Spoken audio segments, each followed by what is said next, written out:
And I want to request leaders, kwa sababu tunaenda sasa elections ambayo inakuja.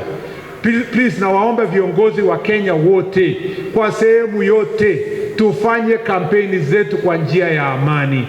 Wale ambao tunashindana saa hizi hapa Mbeere, huko Malava, huko sehemu ya Kasipul, MCAs wa sehemu mbalimbali kwa by elections inakuja kwa wiki mbili ambayo iko mbele yetu, ninawaomba tufuate sheria na tunahakikisha ya kwamba kila mmoja apewe nafasi kufanya kampeni kwa njia ya amani, watu wauze sera zao, na mwishowe sisi wote tukishapiga kura, mwenye atashinda ni yule ambaye ako na sera ambayo wananchi wamekubali. Si namna hiyo?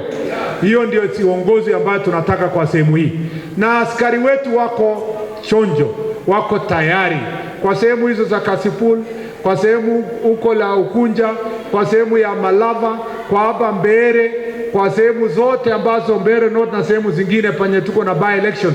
Mimi nataka niwahakikishie wa Kenya ya kwamba polisi wetu wako imara, wako tayari kudhibiti msukosuko yoyote ambayo inaweza kutokea, na tutahakikisha kwamba wale wanapanga njama ya kupiganisha wananchi wameshikwa na kupelekwa kotini. Na mnajua mimi siogopi chochote, na siogopi mtu yoyote.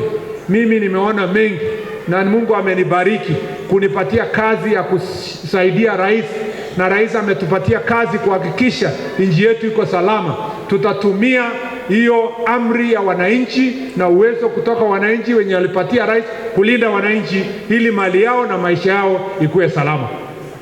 Tuko na mambo ya wizi wa ng'ombe sehemu hii, na mmesikia ng'ombe inaibwa hapa, inapelekwa huko Sorolipi, inapelekwa mpaka ule kuficha huko La Pendera, ingepelekwa huko Mkogodo Forest, na kumekuwa na challenge kwa miaka mingi kwa sababu ya terrain, mambo ya infrastructure, mambo ya yao njia yenye wanajificha.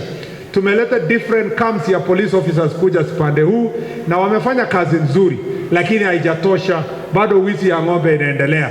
Tunataka kuhakikisha kwamba we upscale operations kwa sehemu ambayo hiyo ng'ombe inapelekwa. Hiyo operation tumesongesha, tulikuwa tunafanya huko Baringo, sasa hizi tuko na operational center pahali inaitwa Kirimon kwa hapa Laikipia North, na hiyo itasaidiana na upande wa Meru. We will make sure that we deal with the bandits from the source.